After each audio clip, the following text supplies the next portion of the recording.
After 8 years of marriage with Andrew, we treated each other with respect, almost like courteous guests. When the car accident happened, he instinctively shielded me with his body. Just before his last breath, he told me, "Emily, I love you, but I'm sorry I can't stay by your side forever." Those words haunted my dreams almost every night. At 35, consumed by longing and unable to eat or sleep, I was diagnosed with cancer. I died on the operating table. Then, when I opened my eyes again, I found myself back on the eve of that accident, determined to stop him from going. I begged Andrew not to leave, but he still went. This time, he didn't get into an accident. Instead, he went to meet his true love, Clara, and planned to divorce me. The words he said before he died weren't meant for me.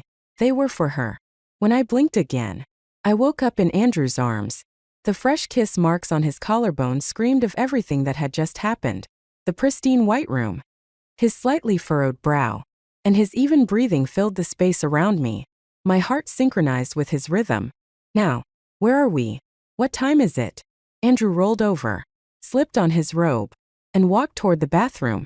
The sound of water running brought my scattered thoughts back to the present. Glancing at my phone, I saw the date. It was the day before he was supposed to leave for his trip. According to the timeline I remembered, I would go with him, and we'd crash into a large truck. Those moments replayed vividly in my mind, suffocating me. Andrew emerged from the bathroom, droplets of water still clinging to his hair. He sat beside me and pulled me close, as if intending to carry me to the bathroom, wrapping my arms around his waist. I nestled into his embrace. The familiar scent of him enveloped me, calming my nerves. After a while, I whispered, my voice trembling slightly with tears, "Can you not go on the trip tomorrow?" He cupped my face, kissed me softly on the lips, and asked in a low voice, "What's wrong? Please don't go tomorrow." I pleaded, locking eyes with him. "I'll make your favorite steamed fish at home.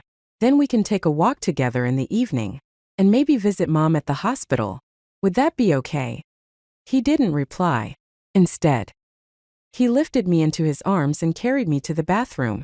I wanted an answer from him, but I drifted into sleep without hearing one. The next morning, he left home early. On the dining table, he had carefully prepared breakfast for me. Andrew had always respected my wishes. If I ever asked him not to do something, he would comply without question. After finishing breakfast and tidying up, I went to the market to buy groceries. My hands, unused to cooking for so long, fumbled, and I accidentally cut my finger. Blood flowed freely as unsettling thoughts circled in my mind, leaving me restless. At 7 p.m., I messaged Andrew, asking when he'd be back. There was no reply. At 8 p.m., I sent another message, but again, nothing.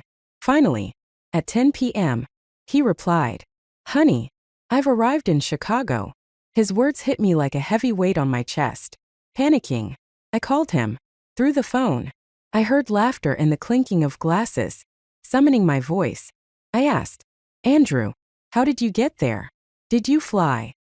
He explained that he had taken a different mode of transportation this time, avoiding the circumstances of the previous timeline. Exhaling deeply, my heart settled, but fear still lingered. I couldn't shake the dread that something might still go wrong. I booked the next flight to join him. Only by staying close to him could I feel at ease.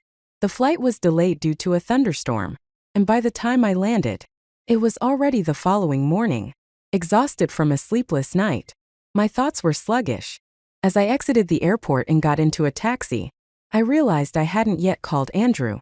Dialing his number, I waited, but before he could speak, I heard a mechanical voice in the background. "B031. Please proceed to counter 1 for divorce registration." Before I could ask where he was, the line went dead. Moments later, I received a text. "Honey, I'm busy. I'll call you back later." Why would the CEO of an advertising company be at the Civil Affairs Bureau? I couldn't piece together the logic. My chaotic thoughts and mounting panic overwhelmed me. Calling his assistant yielded the same response. "He's busy." I wasn't even given the address. That moment, I felt all the strength leave my body. I called an old classmate who was familiar with Andrew and currently living in Chicago, asking for help locating him. They had met just yesterday. so there should still be some way to contact him today. 3 hours later, I learned Andrew's whereabouts. He wasn't at a hotel or a business meeting. He was in a residential neighborhood. The complex was chaotic, with buildings arranged haphazardly. It took me a long time to find the unit from the address I'd been given. The silent corridor was devoid of sound, save for the echo of my own footsteps. On the 3rd floor, I heard a familiar voice. Andrew's. He was speaking softly. Clara, don't be afraid. I'm here to take you to North City. I froze mid-step. So, he hadn't come to Chicago for the project. He had come for her. The name he had called out during his accident wasn't mine. It was hers. The person he couldn't let go of, even in death, was Clara. He was here to support her. Though the truth was painfully clear, I refused to accept it. My body trembled uncontrollably, but I couldn't take another step. I stood rooted to the spot, shaking, as I heard a voice inside ask him, "Will you divorce Emily?" "I will," Andrew replied gently. "Just give me a little more time." "Okay." His tone was soft, as if he were coaxing a rare and precious treasure. This was the same man who had slept in my bed just last night. A wave of nausea welled up inside me. Step by step, I approached the door. Through the mesh of the screen window, I saw them. Clara was the first to notice me. Her face paled, and she instinctively clutched Andrew's sleeve, hiding behind him. It took Andrew a moment to realize someone was outside. He didn't know how much I'd heard. His face showed no panic, just a fleeting flash of surprise before settling back into calm. He opened the door and faced me, expression unreadable. I stared at him, my heart a swirling storm of emotions, and finally asked, "Why are you really here in Chicago?" "Emily, listen to me," he began, his voice steady. "I came here for the project, and while I was here, I met up with an old friend I hadn't seen in years." He reached out to take my hand, but I stepped back, avoiding his touch. Lowering my gaze, I let out a bitter laugh. Was discussing our divorce part of catching up with an old friend? For the first time, I saw him falter. He tried to explain, but no words came. Suddenly, everything fell into place. The reason he couldn't bring up divorce before was because he hadn't yet finished transferring assets. He had needed time, and I had been the fool all along. In our previous life, Andrew had called out my name before he died. But he never knew we had a child who also perished in that crash. He died. The baby was gone, and I spent every day consumed by agony. During the day, I'd force myself to sit in crowded places, watching people come and go, just to stave off the silence. But at night, the despair would crush me, leaving me in a state where I couldn't live or die. By the 2nd year, I had turned to alcohol. Not long after, I couldn't eat anything without throwing up. Within half a year, my body had wasted away completely. My health deteriorated rapidly, and I could only survive by relying on nutrient drips. It wasn't long before I was diagnosed with stomach cancer. I had no desire to fight for my life and eventually died on the operating table. The man who caused it all had spent his time thinking about divorcing me and using my money to support his so-called old friend. It was utterly ridiculous. Suppressing the wave of emotions, I took a step back and looked at both of them. In a soft voice, I said, "Andrew, I won't divorce you." The nausea I'd been holding back surged uncontrollably. I nearly ran downstairs, clinging to a tree outside the building as I dry heaved repeatedly. I felt as if my stomach bile was about to come up, and my chest seemed gripped by a giant hand, squeezing it so tightly that I could hardly breathe. But I couldn't show a single shred of vulnerability, at least not now. I hailed a cab outside the neighborhood and went to the nearest hotel. Once inside, I stepped into the bathroom, letting the icy water pour over me. Gradually, my thoughts began to settle. Memories of the previous life started surfacing, and I began piecing together the signs I'd missed.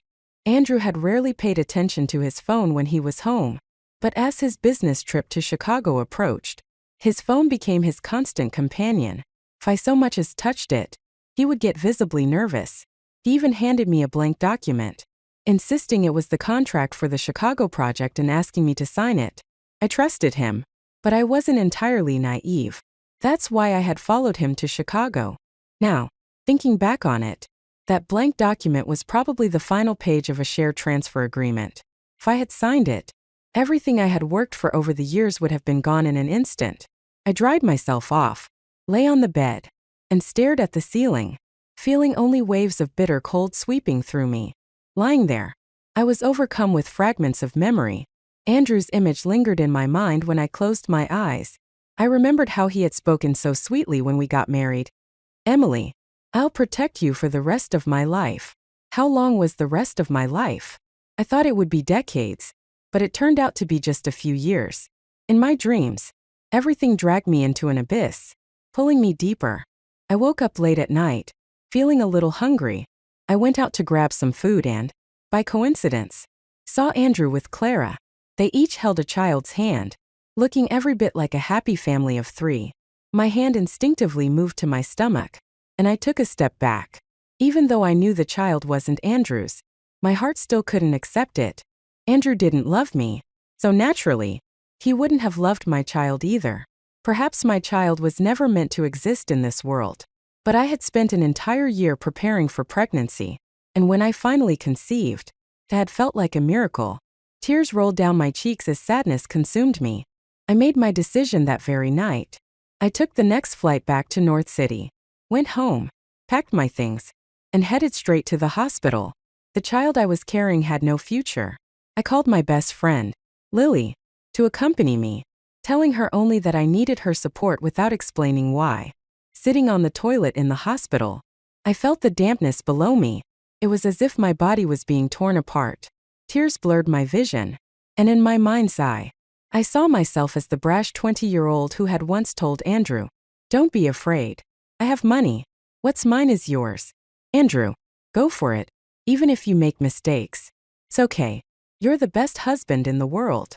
One memory after another flashed before me, slipping through my fingers like shooting stars. I couldn't hold on to anything. They came and went as if mocking me. Lily, who had never seen me in such a state, sat by my side silently, her own tears streaming down her face.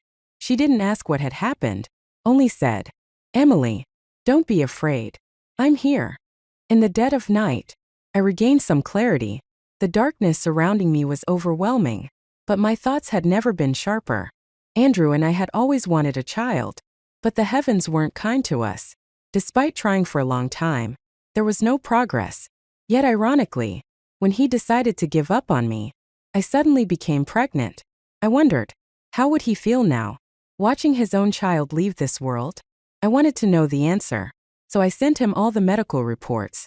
As I held the stack of papers in my hand, flipping through them over and over, tears streamed from my eyes. My chest felt like it was being squeezed by a giant hand, making it hard to breathe. It took a long time before I could calm myself down. In this situation, the most innocent person wasn't me. I had chosen this man, this marriage, and this child. No one had forced me, but my unborn child had no choice. Wiping away my tears, I looked at myself in the mirror, splashing cold water on my face. I forced myself to sober up. I couldn't let sorrow consume me.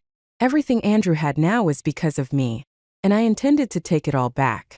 I repeated this resolve to myself. On the third day at the hospital, Andrew came. He strode straight to my room, standing over me and looking down with eyes bloodshot and filled with sorrow as if he had lost something important. But I knew better. He didn't truly care about the child we had lost. This display was just an act. I sat up in bed and looked at him. It was a long time before he finally spoke.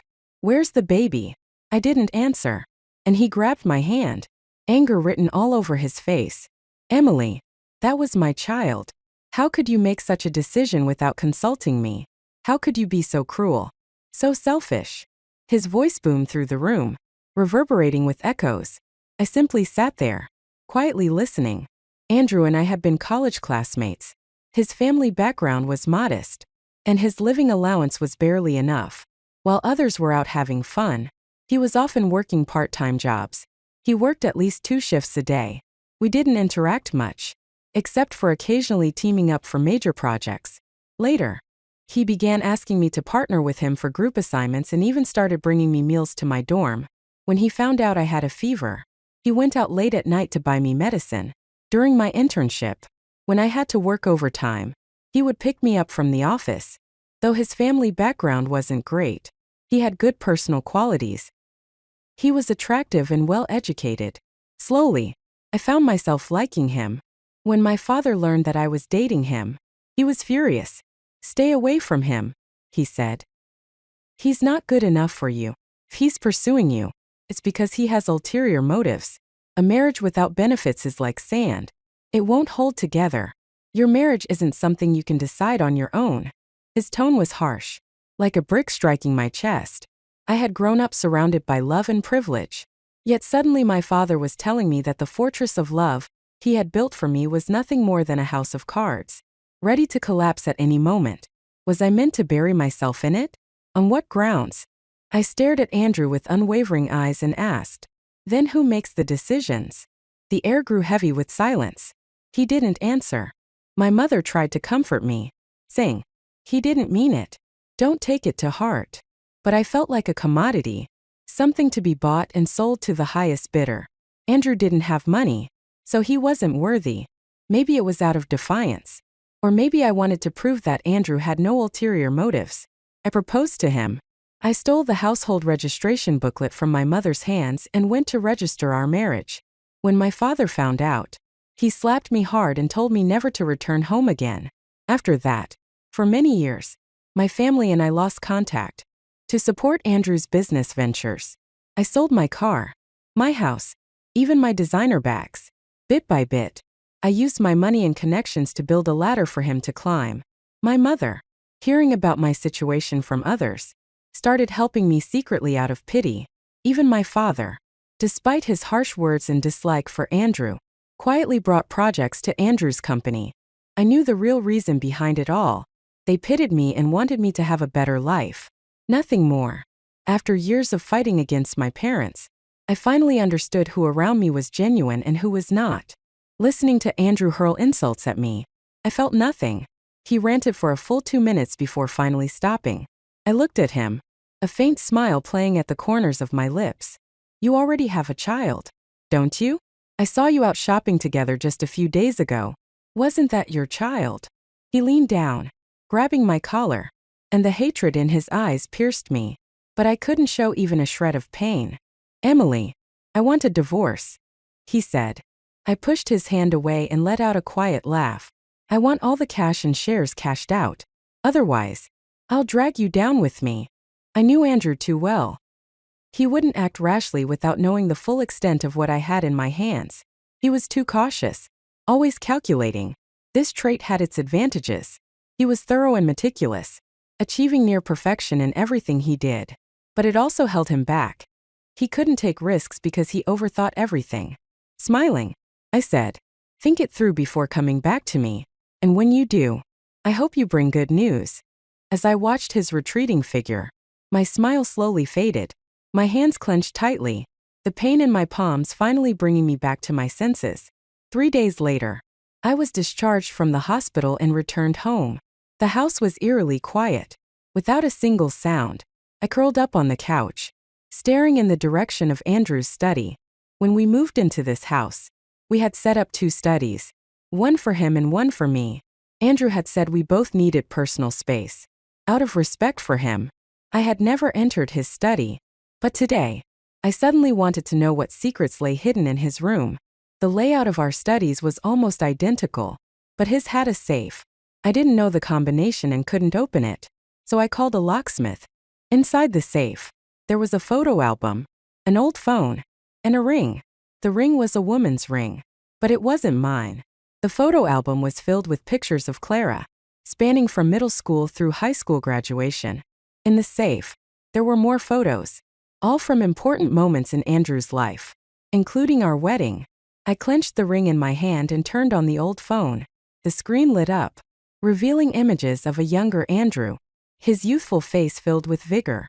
Beside him in nearly every photo was Clara, often leaning close to him, her presence unmistakable. As I scrolled further, a video started playing. Clara was laughing brightly, her smile radiant as she turned to Andrew and asked, "Andrew, who do you like the most?" "Of course, it's you, Clara." The Andrew in the video replied without hesitation, his voice filled with the candidness and loyalty of youth. I had never seen Andrew like this. In my memory, He was always calm, mature, and unflappable. He never lost his composure over trivial matters. And he certainly wasn't someone who would easily utter words like, "I like you." But now I understood. It wasn't that he found it hard to say those words. It was that he didn't feel that way about me. I let out a long, heavy sigh, moving to stand by the window and looking down at the street below. So, from the very beginning, his intentions in approaching me hadn't been pure. And yet, I had walked willingly into the trap he'd set for me. When Andrew returned home, he found the house in disarray. He silently tidied everything, putting things back in their place before walking up to me and extending his hand. I looked at his outstretched hand and smiled faintly. He wanted the ring, but I had no intention of giving it back. I walked toward the bathroom, the ring still between my fingers. Andrew followed closely, his face filled with urgency. Just as he was about to snatch the ring, I moved faster, letting it slip from my hand into the running water, watching as it disappeared down the drain. That moment, he raised his hand. The slap didn't land on my face, but it felt as if it had. I let out a bitter laugh, tears streaming down my face. "You want the ring? Go fish it out of the septic tank if you can," I said softly. "Emily, you deserve to be abandoned by everyone." He spat, his voice cold and heavy. The word struck me like a blow. Everything I had sacrificed for him, all that I had done, was now being used as ammunition against me. Raising my hand, I slapped him hard across the face. "Andrew, it was you who made the mistakes, not me." He stared at me, his expression unreadable. What mistake did I make? I didn't have an affair. I just want a divorce. What's wrong with that? He walked into the study, rummaged around for something, and returned 2 minutes later with 2 documents in hand. He placed them on the coffee table in front of me. They were divorce agreements, already prepared. My hands trembled as I picked them up, carefully reading through the terms. He was giving me all the cash, 2 properties, and 30% of the company shares, to be converted into cash value. He had agreed to all of my conditions. I picked up the pen and signed my name where indicated. Then, I handed the pen and the agreement to him. He signed his name without hesitation. "I'll pick you up tomorrow to go to the Civil Affairs Bureau," he said calmly. For the first time in what felt like forever, Andrew and I sat in the same space without arguing.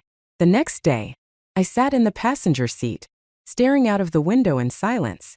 Questions swirled in my mind, too many to make sense of. After a long pause, I finally asked, "When did you and Clara reconnect?"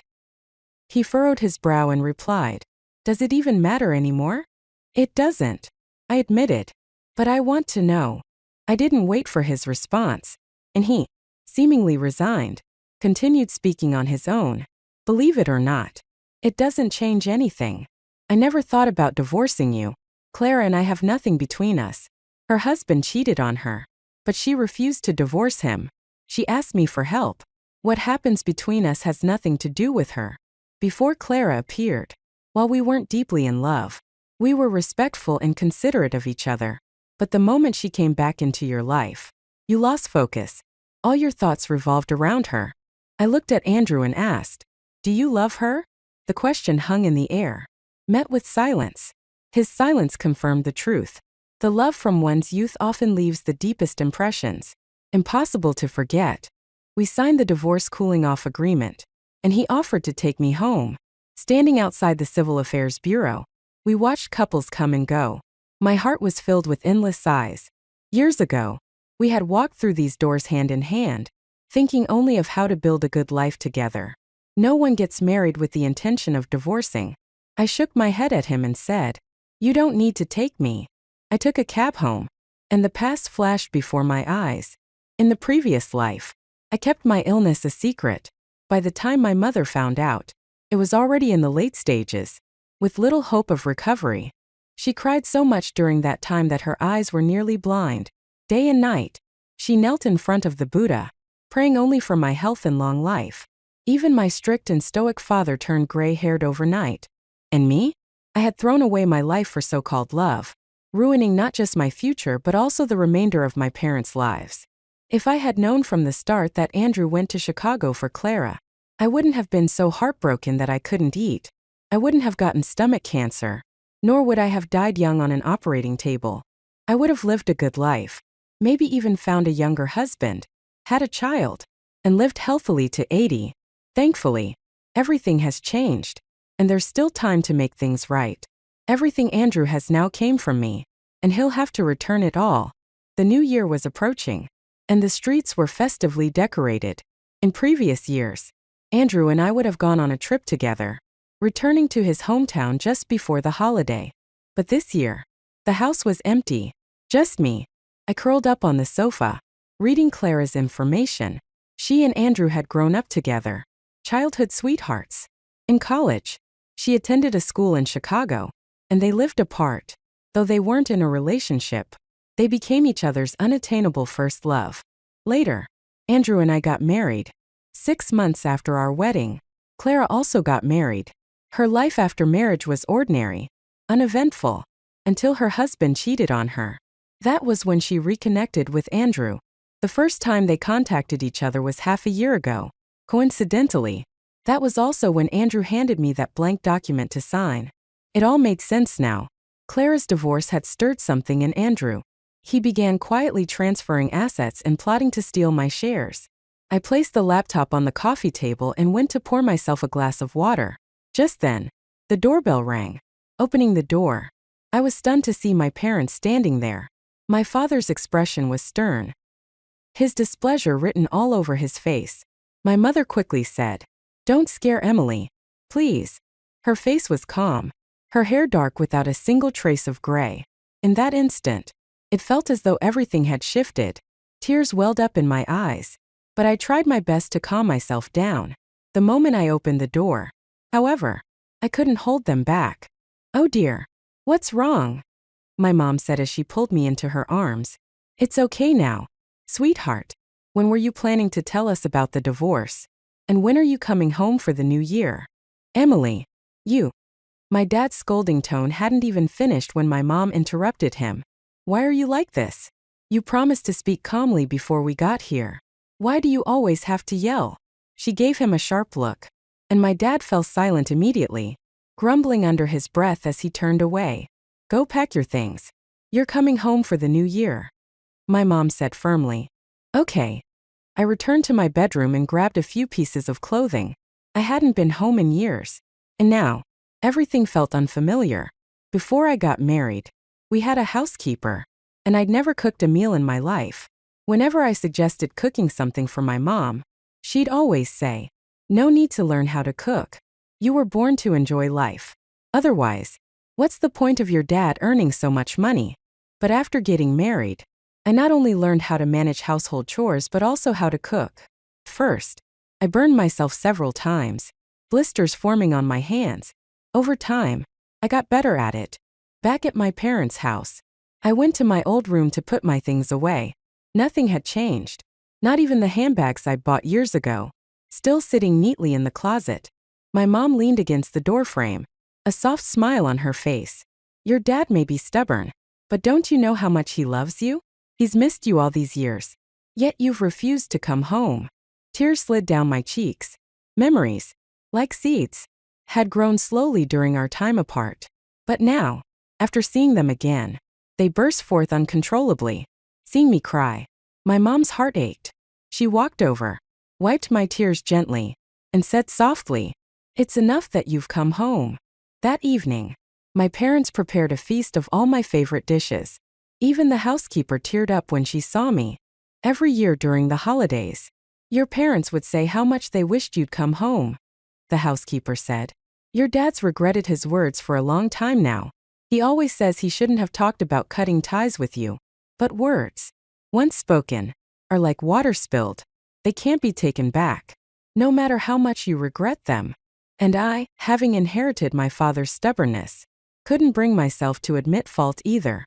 Once I left, I swore I wouldn't bow my head and apologize. In my last life, I missed out on so much. I didn't spend enough time with my parents before leaving this world. After dinner, my dad called me into his study. We stood there in silence, neither of us knowing what to say. 3 minutes passed before he cleared his throat and finally spoke. "Emily, your mom and I only have one daughter, and we're getting old. We always thought the company would go to you and Andrew someday. But now, do you have any plans for yourself? I do, I said firmly. Dad, you don't need to worry about me. I'm fine. As long as you have a plan. That's all that matters. He opened a drawer and pulled out a card. It was the one I used before getting married. When I severed ties with him, I had returned the card and said I'd rather starve than use a single penny from home. My dad pushed the card toward me, opening his mouth to say something but falling silent again. I didn't take it. Instead, I said softly, Dad, I have money. You don't need to worry about me. I noticed his eyes were slightly red, filled with a deep sense of pain. You've grown up, he said. Yes, I've grown up after enduring so much hardship I never should have faced. I replied. That night, as I listened to the chirping of birds outside my window, I couldn't sleep. Everything felt like it was just beginning. I spent the new year at home with my parents, then accompanied them on a short trip to nearby cities. After finalizing the divorce with Andrew, my life returned to a quiet routine. I fell into a simple, 2-point routine, commuting between home and the office. One day, while at home, I received a call from a courier saying I had a package. I couldn't remember ordering anything, so I asked him to forward it to me. When I opened it, I found an invitation. Andrew and Clara were getting married at the end of the month. The invitation was from Clara. It was a taunt. My temples throbbed as anger welled up inside me. I couldn't suppress it no matter how hard I tried. The housekeeper brought me a glass of water, noticed my pale expression, and quietly left without asking questions. After thinking about it for a long time, I decided I would go. I even prepared a wedding gift for them. On the day of the wedding, I wore a red dress and did my makeup meticulously. The moment Andrew saw me, his face changed instantly. Many of the guests recognized me and began whispering amongst themselves. Amidst the murmurs, Clara approached me with a gentle smile. I thought you wouldn't come. How could I not? I looked at her. As Andrew's ex-wife, I had to come and wish you both a happy marriage. Didn't I? I handed a document to Andrew. Here's my wedding gift to you too. It's the termination agreement between Lin Group and Bay Advertising. Years ago, my father had signed a 10-year exclusive contract with Andrew's company, entrusting all of our advertising to them. Now that Lin Group was under my control, I decided to end the partnership. Every time I saw the company's name, I felt sick. The name Bay Advertising had been chosen as a play on both Andrew's and my names. But now I realized it wasn't about me at all. It was because Clara and I shared the same final character in our names. That was why he'd suggested it. Andrew tried to open the document, but I stopped him, pressing his hand down.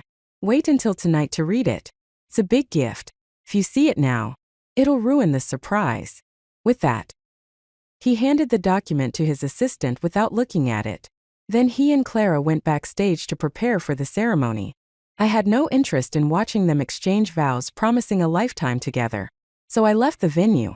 After returning home, I threw myself into work and tried to forget everything. 3 days later, Andrew came to find me. When the receptionist's call reached my desk, I froze for a moment, surprised he had shown up so quickly. I refused to meet him, but he stayed in the lobby, waiting for me. During all the years we were married, Andrew only knew my family was well off. He never realized I was the heiress of Lin Group. He had never even met my parents. Even the contract with his company had been signed by the head of our advertising department. After work, as I took the elevator downstairs, I noticed Andrew waiting in the lobby. He had been there all day, and for the next 2 days, he continued to wait for me. Lin Group was Bay Advertising's largest client. Many other clients had only signed contracts with Andrew because of our partnership. If Lin Group terminated its contract, those companies would likely follow suit, severing ties with Bay Advertising. In essence, I was about to ruin his company's reputation in the industry. On the 3rd day, as I headed to a meeting, Andrew barged into the room. Our eyes met from across the space, and I saw the moment he spotted me. He froze, his entire body trembling. It wasn't until someone beside him reminded him, "Vice President, this is the CEO of Lin Group you've been asking to meet," that he came back to his senses. I walked straight up to him, extending my hand. "Long time no see, Andrew." His fists clenched tightly, and after a few seconds, he reluctantly shook my hand, his voice stiff. "Long time no see." "Andrew," I said with a smile, patting him on the shoulder. "This is just the beginning. The real challenge is ahead. You'd better prepare yourself." I released the news about terminating the contract with Bay Advertising. Many companies, seeing Lynn Group's withdrawal, announced they wouldn't be renewing their contracts with Andrew's company either. Those still on the fence decided not to consider him further. Andrew found himself in a precarious position. He wanted to ask for my help, but didn't know how to approach me. 6 months later, his company, once profitable, began hemorrhaging money. Unable to sustain the losses, he eventually came to me. He stood outside my house, lighting cigarette after cigarette. My father had someone chase him off, but Andrew simply moved a little further away and continued to wait. He stayed there for 3 days. I refused to see him, but instead, Clara showed up. She stood outside my office building, crying and causing a scene, accusing me of stealing her husband. A crowd gathered to watch, many recording the incident on their phones. She was visibly pregnant, which made the security guards hesitant to forcibly remove her. Worried about the situation making headlines, I finally went downstairs. As soon as I stepped outside, she knelt in front of me.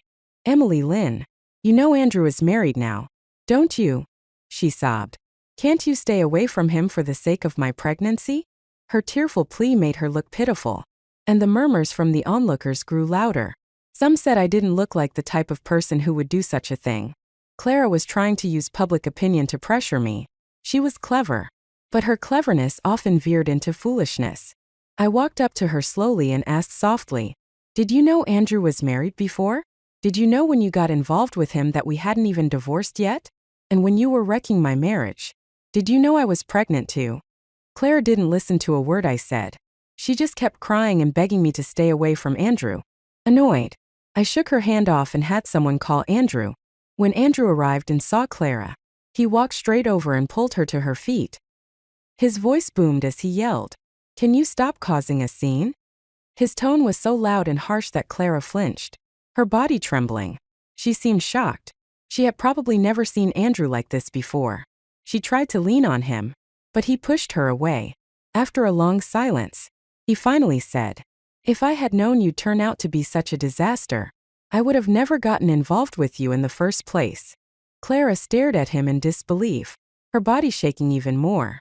She no longer resembled the radiant bride she had been at the wedding. Their marriage, barely half a year old, was already in shambles. The so-called perfect first love had turned into just another mundane relationship once reality set in. It was almost laughable. Andrew tried to approach me to speak, but I didn't even glance at him. I walked straight to the elevator. Their relationship had nothing to do with me, and I had no intention of getting involved.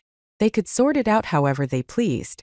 Andrew's attempts to secure funding failed, and one by one, his investors pulled out. His company was left with no options. Either I would acquire it, or he would have to declare bankruptcy. I had my people negotiate a deal to purchase the company at a low price. After some back and forth, Andrew eventually agreed. But as I held the pen in my hand, ready to sign the papers, I suddenly felt a wave of disinterest. I looked up at Andrew and said, "I've thought it over and decided this company isn't worth anything to me." I capped the pen, set it down, and stood up to leave. Andrew followed me, calling out, "Emily, wait." He tried every conciliatory word he could muster, but his tone gradually grew impatient. "Emily Lynn, are you just playing me?" I stopped in my tracks, turned back, and smiled at him. "And if I am, what can you do about it? What do you have left to play with now?" Andrew had nothing. In a few months, his only option would be bankruptcy, followed by debt liquidation. I took 2 steps closer to him and looked him in the eye. "Andrew, soon you won't even have the right to meet me. If you have something to say, you'd better say it now." He stared at me silently, regret written all over his face.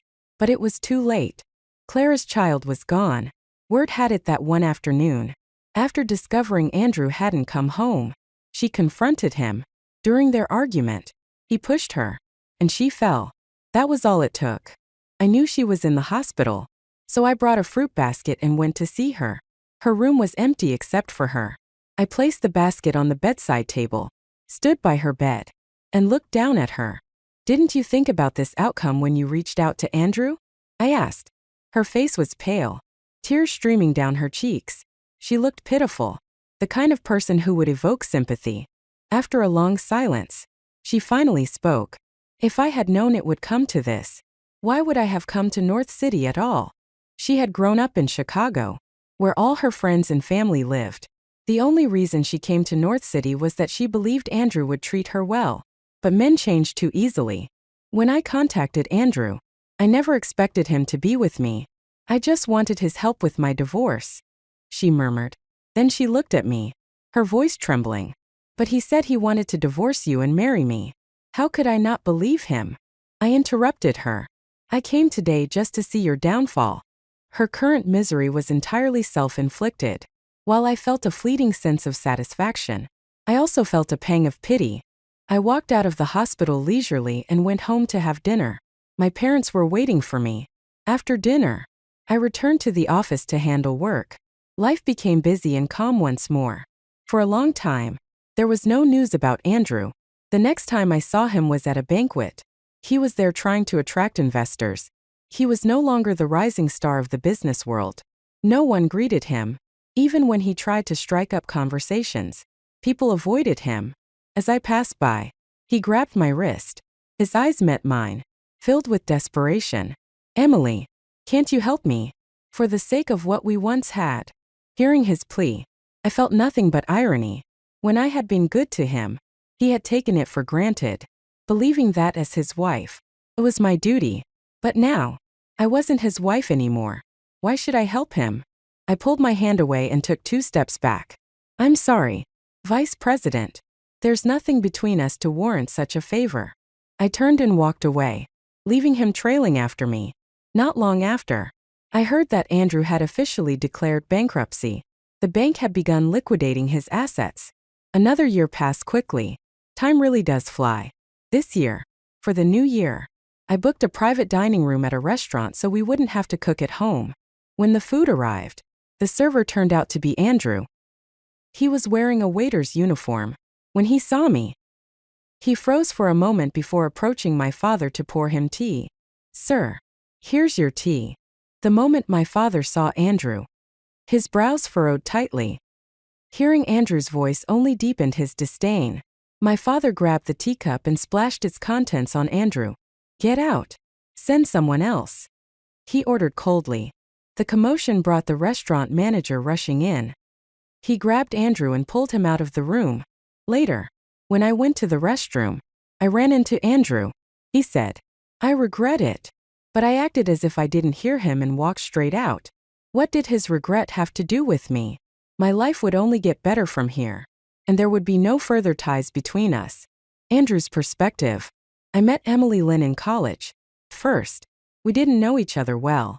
She only approached me when she needed another teammate for a group project. She was a radiant person, always laughing boldly. Whenever we worked together, she would say, "We're missing one person for the project. Join our team." I would always agree without hesitation. Whenever we met, she'd bring coffee for everyone in the group. She carried a different designer bag every day, each rumored to cost thousands. Every piece of clothing she wore was equally expensive. Everyone said Emily came from a wealthy family, and that anyone lucky enough to date her must have accumulated blessings in their past life. I began to get closer to her. Beyond group projects, I started bringing her breakfast and lunch. When I learned she had a high fever, I delivered medicine to her late at night. On rainy days, I would pick her up when she went out. The closer we got, the better she treated me. In our graduation year, I confessed my feelings to her, and our relationship progressed quickly. Before I was even ready, she proposed to me. We married soon after. By our 3rd year of marriage, I decided to start a small business. However, I didn't have any startup funds. Over the years, Emily had changed. She no longer bought luxury goods and often stayed away from her family. I tried to convince her to mend her relationship with her family, but she always changed the subject. When I suggested meeting her parents, she said, "Not yet. It's not the right time." I didn't know when that time would ever come. When I started my business, she sold our home and her expensive bags to support me, giving me a large sum of money. We moved into a rental apartment. The company took off quickly, securing a large order within 6 months. My social engagements increased, which started causing friction between us. We began arguing, but I always ended up giving in. By our 8th year of marriage, I received a call from my high school classmate, Clara. No one knew that I had always harbored feelings for her. We had never been in a relationship but shared a mutual fondness. Clara was my secret. When she called, I felt an overwhelming urge to see her. I wanted to fly to Chicago immediately, but Emily asked to come with me. Reluctantly, I agreed. Few days later, she asked if I could cancel the trip. No, I replied. I need to see Clara. I want to. So badly. My desire reached a breaking point. Without telling Emily, I went to Chicago and met Clara. I told her I wanted to divorce Emily and asked her to wait for me. I didn't expect Emily to catch us. In a way, it was better. It saved me the trouble of initiating a divorce. She demanded all our cash, properties, and the liquidation of her shares. I agreed to all her conditions, and we divorced. After the divorce, Emily, who had seemed so ordinary and mediocre in her career, suddenly became the CEO of Lynn Group. Her first action as CEO was to terminate our company's contract. It was then that I learned the truth. The reason my company had risen so quickly was because of her connections and resources. She was the heiress of Lynn Group, and now, she was taking back everything, piece by piece. I begged her to show mercy, to let me go for the sake of our past. But she didn't. She severed all ties with ruthless efficiency, as if our relationship had never happened. Meanwhile, Clara caused scenes outside Emily's office, crying and shouting. In that moment, my regret reached its peak. I shouldn't have betrayed Emily Lynn. I shouldn't have divorced her. And now, I had lost everything, absolutely everything.